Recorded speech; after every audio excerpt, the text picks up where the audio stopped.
हाँ साथियों नमस्कार। गोमती अकेडमी सुल्तानपुर में आपका हार्दिक स्वागत है।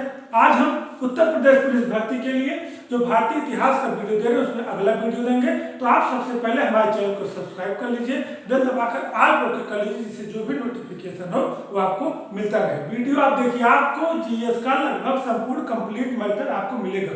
अभी हम आपको व्याख्यात्मक रूप से पढ़ा रहे हैं और जैसे जैसे टॉपिक कवर होगा वैसे वैसे हम आपको 10-15 क्वेश्चन करके एक टॉपिक का देंगे, तो जीएस का ठीक ठाक क्वेश्चन हो जाएगा। जैसे हिस्ट्री का हम कल आपको वैदिक काल पढ़ाए, आज हम आपको पाषाण काल और सैन्य दो टॉपिक कवर करेंगे। इसके बाद हम 16 महाजनपद से आगे बढ़ेंगे। तो आप हमारे चैनल को सब्सक्राइब कर लीजिए और हमको कमेंट में बताइए कि क्या कमी है, मैटर सही लग रहा है कि नहीं, और जो भी सुझाव आप कमेंट दीजिए, हम पूरा प्रयास करेंगे जीएस में जो भी समस्या हो आपका समाधान किया जाए। तो देखिए, भारतीय इतिहास से जो जीएस में 37-38 प्रश्न आने हैं, उसमें 7-8 प्रश्न, लगभग 10 प्रश्न आपके भारतीय इतिहास से रहेगा। तो एंशिएंट से बस 2-3 प्रश्न आएगा, तो एंशिएंट को हम थोड़ा सा जल्दी पूरा कर लेते हैं। मेडुअल से भी 2-3 प्रश्न आएगा और मॉडर्न में बहुत 5-6 प्रश्न आने की संभावना रहती है, तो उसको थोड़ा और डिटेल से पढ़ लिया जाएगा। तो कल आपको हम वैदिक बताए कि वेद, पुराण, मनुस्मृति और जो विदेशी आगमन हुआ जिससे हम अपने इतिहास के विषय में जानते हैं, उसके विषय में बताएं।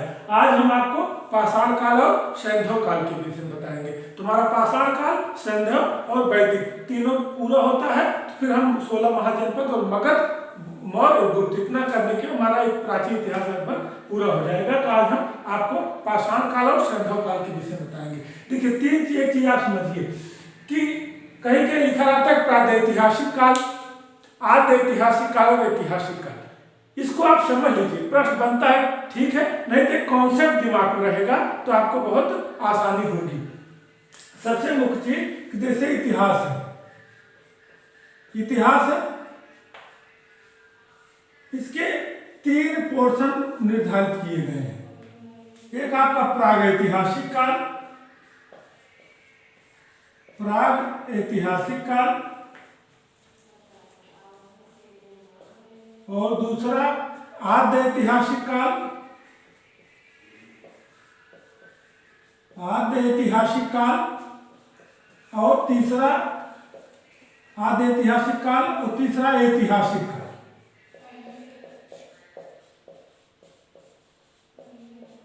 ऐतिहासिक काल,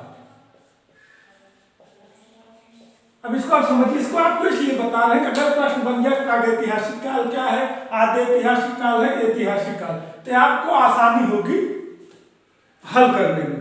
तो और जैसे वैदिक काल में हमने आपको बताया तो काफी कुछ आपको क्लियर हो गया। तो ऐसे आप समझिए, ये कुछ है नहीं, इसको थोड़ा सा ध्यान से आप सुन लीजिए और नोट्स करते रहिए। जब नोट बताएंगे, नोट करेंगे, तो आप हमारा आधे घंटे का वीडियो आप एक आधे पेज नोट करेंगे, 2-3 मिनट में रिवाइज करेंगे, परीक्षा में आपको आसानी होगी। तो प्रागैतिहासिक काल, इतिहास का वह काल जिसके विषय में हमको कोई लिखित जानकारी नहीं मिलती है, लिखित साक्ष्य नहीं मिलता है। बस इतनी बात समझिए कि लिखित साक्ष्य नहीं मिलता है, लिखित साक्ष्य नहीं मिलता है। यही आपका प्रागैतिहासिक काल हो गया।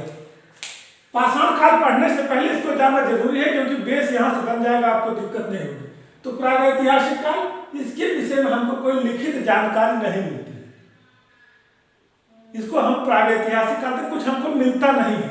और आद्य ऐतिहासिक काल लिखित जानकारी मिलती है लेकिन पढ़ा नहीं जा सकता है, लिखित जानकारी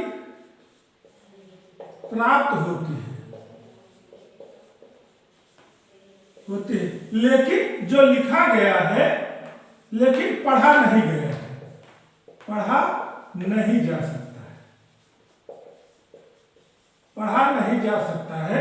ये आपका हो गया आद्य ऐतिहासिक काल। समझिए कि लिखित साक्ष्य मिलता ही नहीं है, कोई इसके विषय में कोई लिखा ही नहीं है। इसमें लिखा गया उस टाइम के जो जानकार और विद्वान नहीं लिखे हैं, लेकिन उल्लिख का ज्ञान हमको न होने से ये लिखा नहीं गया है। ऐतिहासिक काल जिसकी हमको लिखित जानकारी मिलती है और पढ़ा भी गया है, लिखित जानकारी मिलती है, लिखित जानकारी मिलती है और पढ़ा भी गया है, और पढ़ा भी जा सकता है, पढ़ा जा सकता है। जो हमारा इतिहास है इसीलिए हम उसको कहते हैं ऐतिहासिक काल। अब आपको क्लियर हो गया कि प्रागैतिहासिक काल जिसका कोई साक्ष्य हमको लिखित रूप से मिलता ही नहीं, जो कुछ समान मिला है उसी पे हम अनुमान लगा लेते हैं कि ऐसा रहा होगा। और आद्य ऐतिहासिक काल समान से ही अनुमान इसमें भी लगाते हैं, लेकिन लिप्त का ज्ञान इन लोगों को था, लेकिन जो लिप्त का ज्ञान था उसको हम लोग पढ़ नहीं पाए हैं। ऐतिहासिक काल जो हमारा वर्तमान समय है, जिससे हम जान सकते हैं कि क्या लिखा गया है, क्या हुआ है। तो जैसे अब पाषाण काल, अब आप समझिए यहीं से हम इतिहास को उठाते हैं। वेद इसलिए पुरातन हमारे प्राचीन ग्रंथ हैं, कोई चीज वहीं से शुरू किया जाए और मुख्य रूप से इतिहास को हम जाने कैसे, तो सब चीजें जो हम आपको पढ़ाएं वो ऐतिहासिक काल में चलेगी, जो आपका वैदिक काल हो जाता है, जिसके विषय में हम लिखित रूप से जानते हैं। और वैदिक काल जैसे वेद हो गया, हम आपको बताएं, पुराण हो गया, उपनिषद हो गया, मनुस्मृति हो गई, अर्थशास्त्र हो गया, कल्लड़ की रात तरंगड़ी हो गई। इस तरह से वैदिक काल में हमको स्रोत मिलते गए, वैदिक काल से लेकर इतिहास के विषय में जानकारी मिलती गई। और विदेशी आगमन हुआ, जैसे क्या कहते हैं कि जो डायनेकर, डायनीसियस, राजदूत थे, और जो हंसांग, इसिंग, फायन, जो लोग आए भी वो इसमें आ गए। लेकिन अब हम आपको उठाते हैं पाषाण काल।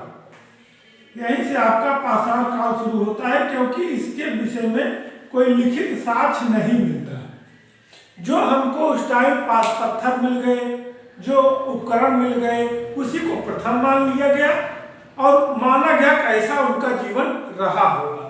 और यहाँ पे हम आते हैं सैंधव काल। सैंधव काल या हड़प्पा, सैंधव काल या हड़प्पा, हड़प्पा। अब अभी हम आपको क्लियर कर देंगे सैंधव क्यों कहा जाता है, हड़प्पा क्यों कहा जाता है। कंफ्यूजन आता है कि इसको सैंधव कहा जाए, हड़प्पा कहा जाए भी। तो इस तरह से आपका इतिहास का एक महत्वपूर्ण चीज कॉन्सेप्ट बनता है।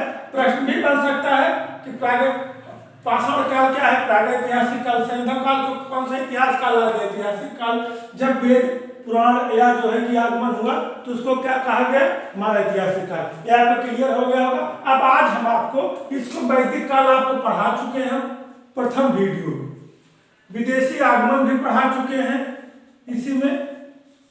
अब इसके बाद आपका 16 महाजनपद से हम आपको कल से वीडियो देंगे, 16 महाजनपद का वीडियो कल से देंगे। फिर हर एक पर मौर्य गुप्त के आपका ऐतिहासिक काल पूरा पढ़ना है। लेकिन इन दोनों के बिना यह अधूरा है, क्योंकि कुछ इतिहास जब से बना है तो साक्ष्य लिखित नहीं मिला है, लेकिन सामग्री मिली है जिससे हम जानते हैं। और सैंधव काल के विषय में बहुत चीजें, स्थलों का खोज हुआ है, उनकी लिपि का ज्ञान हमको नहीं हो पाया है। तो आज हम पाषाण और सैंधव दो चीज पूरा कर लेते हैं। वैदिक काल विदेशी हो गया है, फिर 16 महाजनपद से ऐतिहासिक का शुभारंभ अच्छे से हो जाएगा और पूरा इतिहास लगभग हम आपको अच्छे से बता देंगे। और उससे प्रश्न भी जो बनेगा, इसीलिए अगर एनसीएल पूरा पढ़ा जाए फरवरी मार्च बीत जाएगा, लेकिन फिर भी हम जो है आपको अच्छे से बताएंगे। अब हम पाषाण काल, यहाँ से एक आध प्रश्न बनने की संभावना रहती है, तो बहुत डीप में जाने की जरूरत नहीं है। पाषाण काल को आप समझिए, इसको 3 भागों बांटा गया है। आप लोग पढ़े भी होंगे कि पूरा पाषाण काल,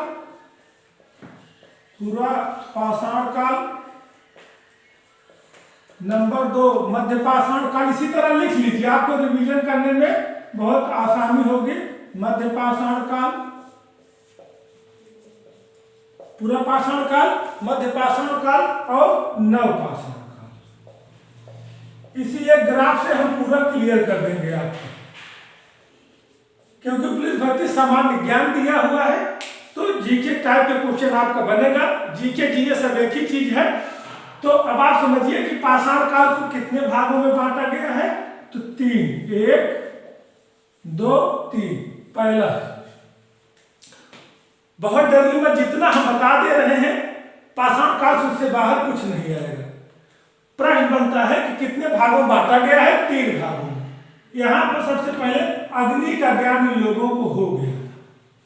अग्नि का ज्ञान पूरा पाषाण काल में हो गया, लेकिन प्रयोग से परिचित नहीं थे। प्रयोग से परिचित नहीं थे, परिचित नहीं थे।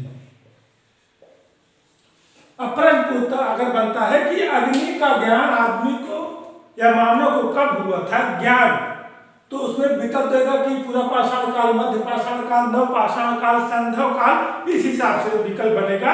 तो आप सीधे लगाइएगा कि पूरा पाषाण काल। और मध्य पाषाण काल में पशुपालन के साक्ष्य मिल गए थे। किसके? पशुपालन के साक्ष्य। जब यहाँ की खुदाई से पता चला पशुपालन के साक्ष्य आपको मध्य पाषाण काल से मिल गए थे। अब प्रश्न दो प्रश्न बन गया आपका, अग्नि का साक्ष्य कब मिला था? पूरा पाषाण काल में, पशुपालन के मध्य पाषाण काल में। अब नव में आएंगे तो नव पाषाण काल बहुत इंपॉर्टेंट है। इसमें आप समझिए, इसमें कई चीजें हैं कि कृषि और पशुपालन का ज्ञान हो गया था लोगों को, कृषि और पशुपालन का ज्ञान हो गया था। इसमें नव पाषाण काल। अब अगर प्रश्न बनता है कि अग्नि का, पशुपालन का, कृषि और पशुपालन का, यहाँ पर केवल कृषि देता तभी नव पाषाण काल आपका हो जाएगा। और एक चीज है, इसको ध्यान दीजिए कि अग्नि का ज्ञान इनको यहाँ हुआ था, लेकिन प्रयोग से परिचित नहीं थे। इसका प्रयोग जो कहते हैं कि पत्थर रगड़ने से आग निकली, तो उसके प्रयोग का ज्ञान जो है, अग्नि का प्रयोग का ज्ञान इनको नव पाषाण काल में हुआ। अग्नि के प्रयोग का ज्ञान, अग्नि के प्रयोग का ज्ञान जो है इनको नव पाषाण काल में होता है। और अग्नि का ज्ञान इनको यहाँ हुआ था, लेकिन इनका प्रयोग नव पाषाण काल में। और इनको प्रथम धातु जो है वो तांबे का ज्ञान हुआ। तांबे का ज्ञान कब हुआ था? नव पाषाण काल में। अगर ये भी प्रश्न पूछता है कि मानव को जानकारी में आने वाला प्रथम धातु क्या है, तो विकल्प तांबा, लोहा, सोना, कांसा कुछ भी रहेगा, आपको तांबे पर, कॉपर पर टिक करना है। और यहाँ पर जो है एक चीज और पहिए का ज्ञान हो गया था। मानव का जीवन काफी हद तक सुधर रहा था, पहिए का ज्ञान हो गया था। तो इस तरह से प्रश्न आपके बनेंगे कि देखिए हमें पूरा आदमी एकदम पूरा जंगली था, बनमालू स्टाइल पर, कच्चा मांस और ये सब चीजें। फिर पशुपालन के साक्ष्य मिलने लगे, कुछ उनके साथ ऐसे आप समझिए कि आदमी था, कुछ ज्ञान नहीं था, एकदम जंगली था। फिर मध्य पाषाण काल में आया तो उसके साथ जैसे आदमी रह रहा है, तो कुत्ते प्रथम जीव कुत्ते का मतलब अभी है, हम आपको बताते हैं। फिर जानवर उनके साथ रहने लगे। फिर जब नव पाषाण काल में आए तो कृषि करना भी जान गए। जब कृषि आ गया तो पशुपालन का भी ज्ञान होने लगा, आग का ज्ञान होने लगा, तो जो कुछ था पका के खाने लगे, मांस भी भून के या पका के खाने लगे। तांबा का भी ज्ञान हो गया, बर्तन का भी धीरे धीरे, और पहिए का भी, जैसे बैलगाड़ी वगैरह, इस तरह से ये आपका नव पाषाण काल हुआ। अभी इसमें पाषाण काल से जो प्रश्न बनते हैं ये जानिए कुछ और। प्रथम धातु क्या है? तांबा। और समझिए और प्रश्न क्या बन सकते हैं इसमें। और प्रथम धातु, ये प्रश्न आदमी को जानकारी में आने वाला प्रथम धातु क्या था? उत्तर लगाइएगा तांबा। काल पूछता है तो नव पाषाण काल। प्रथम पशु अगर पूछता है कि प्रथम पशु क्या था जिसके विषय में आदमी जाना, तो इसको आप लगाइएगा कुत्ता। अगर पूछता है कि प्रथम अनाज,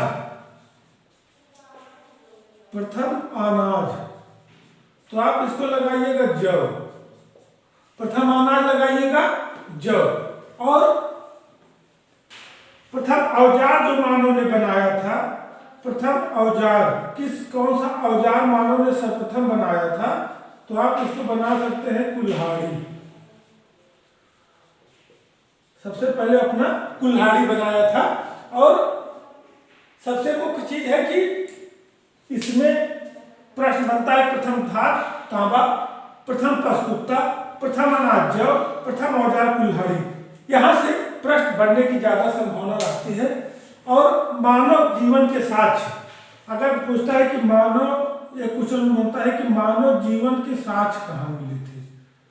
मानव जीवन के साक्ष्य, यहां से आपका एक प्रश्न बन सकता है मानव जीवन के साक्ष्य कहाँ मिले थे? नर्मदा घाटी। नर्मदा जो नदी है उसकी घाटी में मानव जीवन के प्रथम साक्ष्य मिले थे। और अस्थाई जीवन के प्रमाण, यहाँ मानव जीवन के साक्ष्य मिले थे लेकिन अस्थाई जीवन के साक्ष्य नहीं मिले थे। यदि अस्थाई जीवन के साक्ष्य पूछता है, अस्थाई जीवन के साक्ष्य, तो आप लगाइएगा मेहरगढ़, मेहरगढ़ ये लगाइएगा। पाषाण काल से इतने से अगर आप पढ़ते हैं तो काफी चीजें आपकी क्लियर हो जाएंगी। पाषाण काल में क्या क्या चीजें हुई थी और मुख्य रूप से कि मानव का जीवन अपने आप में जो है पाषाण काल कठिन था, फिर धीरे धीरे जो है सभ्यता का विकास होता गया और कई चीजों का मानव में भी जब आग और सब का ज्ञान हुआ तो मानव का भी विकास होना शुरू हो गया था। तो इस हिसाब से कि पूरा पाषाण काल, मध्य पाषाण काल और नव पाषाण काल, ये तीन चीजें हो गई। इसको आप समझ लीजिए। अग्नि का ज्ञान पूरा पाषाण काल में, पशुपालन के मध्य में, कृषि पशुपालन का नव पाषाण काल में अग्नि का प्रयोग का ज्ञान हो गया था। वहां अग्नि का ज्ञान था, यहाँ प्रयोग हो गया था। प्रथम धातु तांबा पहिए का ज्ञान हो गया था। और इस तरह प्रश्न बनते हैं, प्रथम धातु क्या है तांबा, प्रथम पशु क्या है कुत्ता, प्रथम अनाज क्या है जौ, प्रथम औजार क्या है कुल्हाड़ी, मानव जीवन के साथ नर्मदा घाटी से और अस्थायी जीवन के प्रमाण मेहरगढ़ से मिलते हैं। 13 आपका पाषाण काल। अब इसके बाद हम आप बताएंगे सैंधव काल। सैंधव काल जो है, सैंधव सभ्यता के विषय में आपको जानकारी देंगे जहां से भी प्रश्न बनता है। देखिए इतिहास यहीं से प्रारंभ होता है और आधुनिक तक हम लेके आएंगे, आपको करंट से जोड़ते हुए लास्ट तक पूरा कराएंगे, क्योंकि एक एक चीज आपको डिटेल से बतानी है और आप उसको लिखते जाइए। आपका 3-4 पन्ने में पूरा प्राचीन इतिहास बन के तैयार हो जाएगा। और प्राचीन इतिहास से जो 2-4 क्वेश्चन आएंगे आप आसानी से कर लेंगे। हर जगह पढ़े रहेंगे, पूरा सिलेबस पढ़े रहेंगे, तब आपको आसानी होगी। अगला आपका सैंधव काल। सैंधव सभ्यता कहिए, सैंधव काल कहिए, एक ही चीज। सैंधव काल, अब यहां समझिए सैंधव क्यों कहा जाता है। सिंधु नदी के विषय में आप जानते हैं कि यह सभ्यता सिंधु नदी के किनारे पाई गई, इसलिए इसका मुख्य नाम सैंधव काल या सैंधव सभ्यता है। इसको हड़प्पा क्यों कहा जाता है, क्योंकि ये सिंधु नदी के किनारे पाई गई और हड़प्पा एक ऐसा स्थल है जिसकी सबसे पहले खुदाई की गई, इसलिए पहला खुदाई जहां इसको हड़प्पा काल भी कहा जाता है। तो इसको चाहे सैंधव काल कहिए चाहे हड़प्पा काल कहिए, दोनों एक ही बात है। सैंधव काल इसलिए कहा जाता है कि सिंधु नदी के किनारे पूरी सभ्यता का डेवलपमेंट है। कई स्थल खुदाई हुई, पूरे भारत में हर जगह से नई नई चीजें मिली और अभी सैंधव सभ्यता को बहुत डिटेल से पढ़ा जाए तो कम से कम इसमें 3 लेक्चर चलेगा। पूरा सैंधव सभ्यता क्या है, जितने स्थल हैं, उसकी खुदाई कितने की, कहाँ क्या पाया गया, लेकिन इतना लेंदी और नीरस हो जाएगा कि आपके काम का नहीं रह जाएगा। काफी कुछ लोग आप लोग पढ़े भी हैं, जानकार भी हैं, लेकिन हमको कौन सी एग्जाम देना है, किस परीक्षा के लिए तैयार होना है, उसको ध्यान में रखकर काम किया जा रहा है। नहीं तो इस सैंधव सभ्यता बड़े एग्जाम के लिए पीसीएस या आज के लिए कम से कम 3-3, 4-4 दिन इसके विषय में डिटेल से बताया जाता, तब जाकर क्लियर होता। लेकिन यहाँ से क्या प्रश्न बनेगा कि नहीं बनेगा, इसलिए जहाँ से प्रश्न बनने की संभावना है हम आपके पूरे सहयोग के लिए उसी हिसाब से वीडियो बना रहे हैं। तो इसको सैंधव सभ्यता कहा जाता है। क्यों कहा जाता है, क्योंकि सिंधु नदी के किनारे पाई गई। और इसको हड़प्पा क्यों कहा जाता है, क्योंकि सैंधव सभ्यता में खुदाई होने वाला प्रथम स्थल हड़प्पा था, इसलिए इसको हड़प्पा सभ्यता भी कहा गया है। तो अगर प्रश्न बनता है कि सैंधव सभ्यता को और किस नाम से जाना जाता है, तो हड़प्पा सभ्यता के नाम से जाना जाता है। तो इसमें जो प्रश्न बनते हैं, स्थल किस राज्य में है, किस नदी के किनारे है, इस तरह से कहां से क्या पाया गया है, यही प्रश्न बनता है कि सैंधव सभ्यता के स्थल किस नदी के किनारे हैं, यहाँ से क्या पाया गया, किसने खुदाई की। तो जो इम्पोर्टेंट चीजें हैं, जो पुलिस परीक्षा में आने की संभावना है, उसकी हम चर्चा कर लेते हैं। पहला स्थल हड़प्पा।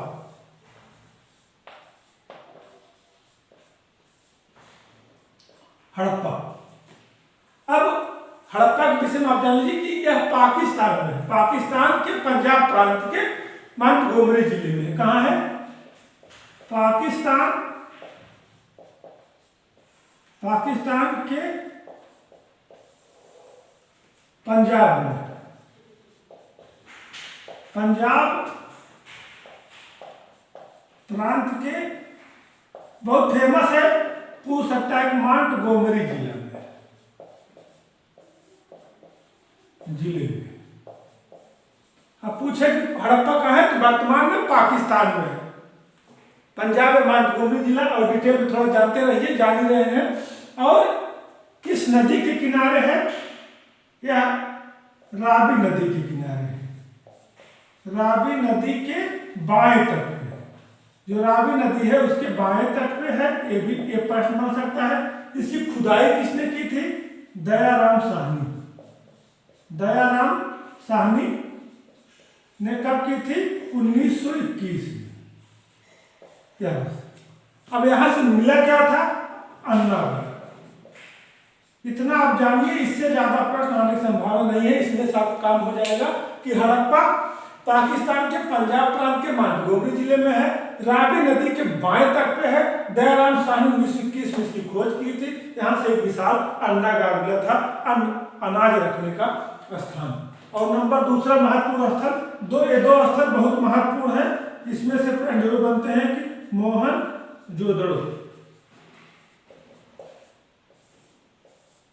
ये भी पाकिस्तान में है, पाकिस्तान के सिंध प्रांत में है। पाकिस्तान के सिंध प्रांत में लड़काना जिले में है।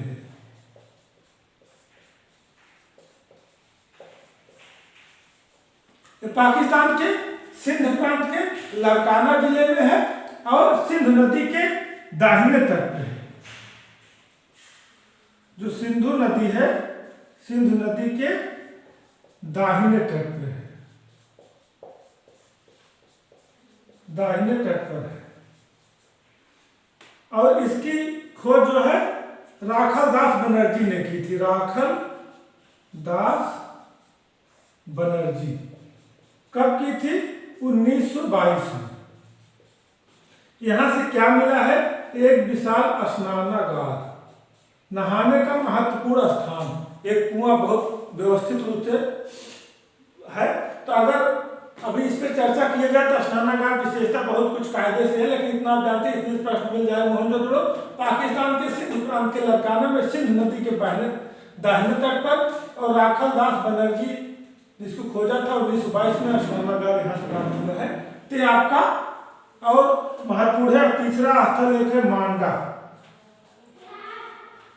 हम इंडिया के स्थल चर्चा करें, मांडा कहाँ है? जम्मू। हमारा जो जम्मू कश्मीर है वहां पर है। और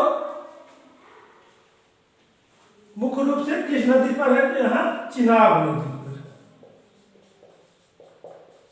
चिनाब नदी। आपका 3 क्लियर हो गया। हड़प्पा, मोहनजोदड़ो, मांडा। जहां जरूरी हो उतना चीज, मांडा विषय पूरा जानने की जरूरत नहीं, जम्मू में है, चिनाब नदी पर है। तो इस हिसाब से आपको और राखीगढ़ एक स्थल। उसके बाद है, हम इंडिया में स्थल जो है उस पर ज्यादा चर्चा करेंगे। राखीगढ़ हरियाणा में, हरियाणा भारत का ही राज्य है हरियाणा। और घग्गर नदी पे, किस नदी पे है? नदी जरूर याद कर लीजिएगा, इसी के क्वेश्चन बनेगा, किस नदी पे है, किस राज्य में है।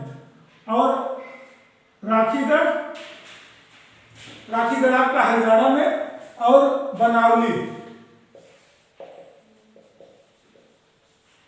बनावली भी आपका हरियाणा में है। राखीगढ़, बनावली 2 स्थल हरियाणा के हैं। और सरस्वती नदी पर है, हरियाणा के सरस्वती नदी। क्लियर हो गया कि राखीगढ़ और बनावली हरियाणा में है, राखीगढ़ घग्गर नदी पे और हरियाणा सरस्वती नदी पर। अब एक चीज और आप समझ लीजिए कि नदी और राज्य जरूर कंठस्थ कर लीजिएगा, वहां से आपके क्वेश्चन बनेंगे। और धौलावीरा,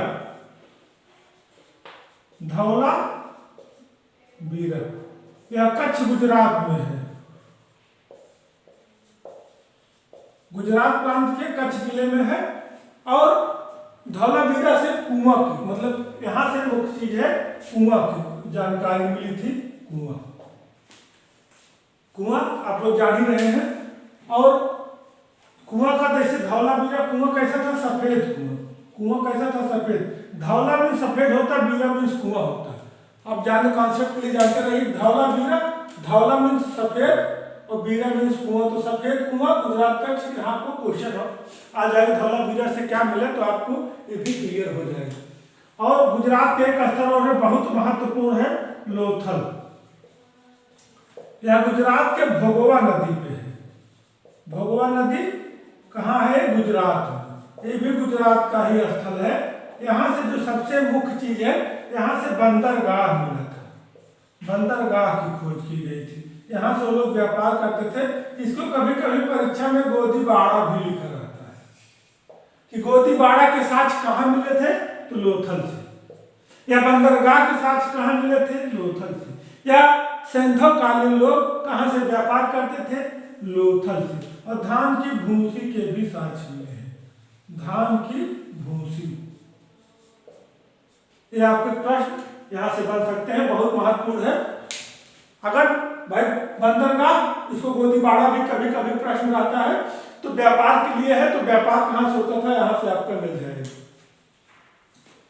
और कालीबंगा,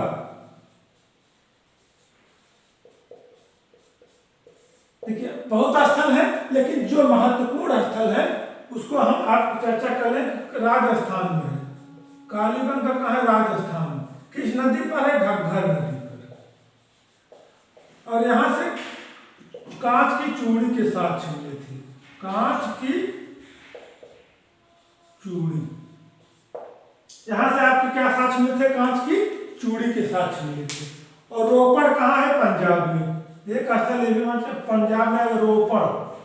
अगर पूछता रोपड़ कहाँ है, तो पंजाब में। तो इस तरह से प्रश्न आपके बनेंगे। और इसको लिखते रहिए, लिख लेंगे बस 4-6 लाइन में आपका पूरा काम हो जाएगा। और एक स्थल हमारा उत्तर प्रदेश का है कि आलमगीरपुर। आलमगीरपुर अगर पूछता है यूपी, पेपर देने जा रहे हैं तो कहाँ है, यूपी में। आलमगीरपुर हड़प्पा कालीन स्थल, आलमगीरपुर यूपी में है। यूपी के किस जिले में है, मेरठ में। और किस नदी पर है, हिंडन नदी। मेरठ में हिंडन नदी है, उसी पे है। ये भी महत्वपूर्ण है, हम यूपी का पेपर देने जा रहे हैं। तो आलमगीरपुर कहाँ है, उत्तर। हड़प्पा कालीन स्थल आलमगीरपुर कहाँ है, यूपी में। किस जिले, मेरठ में। किस नदी पे, हिंडन नदी पे। ये आपका हड़प्पा से संबंधित महत्वपूर्ण स्थल है। इसमें दो चीज और समझ लीजिए। अगर पूछता है कि सिंधु सभ्यता का सबसे बड़ा स्थल कौन सा है, तो आपका मोहनजोदड़ो हो जाएगा। यह सबसे बड़ा स्थान है, सबसे बड़ा स्थल है। इसको आप समझिए कि सबसे बड़ा स्थल है। ये पूछा जा सकता है कि सिंधु सभ्यता का सबसे बड़ा स्थल कौन सा है, सबसे बड़ा स्थल है, सबसे बड़ा नगर के। लेकिन क्योंकि यह पाकिस्तान में है, तो एक प्रश्न और बनता है कि भारत में स्थित सिंधु सभ्यता का सबसे बड़ा नगर या स्थल राखीगढ़। यह है भारत में स्थित, भारत में स्थित सबसे बड़ा नगर। यहां डाउट मत लीजिए, क्लियर कर लीजिए फिर से। अगर पूछता है कि सिंधु सभ्यता का सबसे बड़ा नगर या सबसे बड़ा स्थल क्या है, तो आप लगाएंगे मोहनजोदड़ो। यदि प्रश्न कहता है कि भारत में स्थित सिंधु सभ्यता का सबसे बड़ा नगर क्या है, तो आप रखाएंगे राखीगढ़, हरियाणा। क्योंकि यह पाकिस्तान सिंधु सभ्यता का तो बड़ा है, लेकिन पाकिस्तान में है। तो जब सिंधु सभ्यता का पूछेगा तो चाहे भारत में हो, चाहे पाकिस्तान में हो, चाहे जहां हो, वो माना जाएगा। लेकिन जब इंडिकेट कर दिया कि भारत में स्थित सबसे बड़ा स्थल क्या है, तो राखीगढ़ हो जाएगा। तो आपका सिंधु सभ्यता के विषय में हड़प्पा पाकिस्तान में है, दयाराम साहनी 1921 में खोज की थी, नगार मिला था। मोहनजोदड़ो पाकिस्तान में है, सिंधु नदी के राखादास बनर्जी 1922 में के थे, स्नानागार मिला था। मांडा जम्बू चिनाब में है, राखीगढ़ हरियाणा में है, भारत में स्थित सबसे बड़ा नगर है, घग्गर नदी पर है। बनावली हरियाणा में सरस्वती नदी पर है। धौलावीरा गुजरात कच्छ में है, सफेद कुआं। जानकारी लोथल भगवा नदी गुजरात में, बंदरगाह धान की भूसी या इसे गोदीबाड़ा भी कह सकते हैं। कालीबंगा राजस्थान, कांच की चूड़ी रोपड़ पंजाब में है, आलमगीर मेरठ उत्तर में। तो ये संदेहकाली नगर रही, तो आप लिख लीजिए, वीडियो को दोबारा देख लीजिए। जो भी समस्या हो कमेंट बॉक्स में लिखिए, पूरा निदान किया जाएगा। पुलिस की भर्ती को ध्यान में रखकर बताया गया है, समय आपके अनुसार नहीं चलेगा, आपको समय के अनुसार चलना होगा। फरवरी में एग्जाम है और हम इतिहास से जो भारतीय जीके का शुरुआती भारतीय इतिहास में जो सामान्य ज्ञान का पेपर होना, उसमें पहला टॉपिक भारतीय इतिहास है। और भारतीय इतिहास में हम लगभग आपको 3 चीज बता चुके हैं कि आपका पाषाण काल हो गया, सैंधव हो गया, वैदिक हो गया क्रम से। अब आपको 16 महाजनपद, फिर मगध राज्य, मौर्य, गुप्त, इतने के बाद हम आपको प्राचीन इतिहास का रोज 5-5, 10-10 प्रश्न दे देंगे। उसके बाद आपका विज्ञान, भूगोल, इस तरह से आपका पूरा हो जाएगा। और साथ में टाइम टेबल बना लीजिए कि क्या कैसे पढ़ें। 2 घंटा जीएस पढ़िए, 2 घंटा आप मैथ पढ़िए, 2 घंटा रीजनिंग पढ़िए, 2 घंटा हिंदी, 8 घंटे कम से कम आप मेहनत करिए। 10 हो जाए ठीक है, 12 हो जाए ठीक है, 8 घंटे तो करना। इस टाइम आपको सब कुछ त्याग दीजिए, अपने काम में लग जाइए, हम आपके पूरे साथ हैं। और अगला वीडियो जल्द 16 महाजनपद के साथ लेके आएंगे। जय हिंद, जय भारत।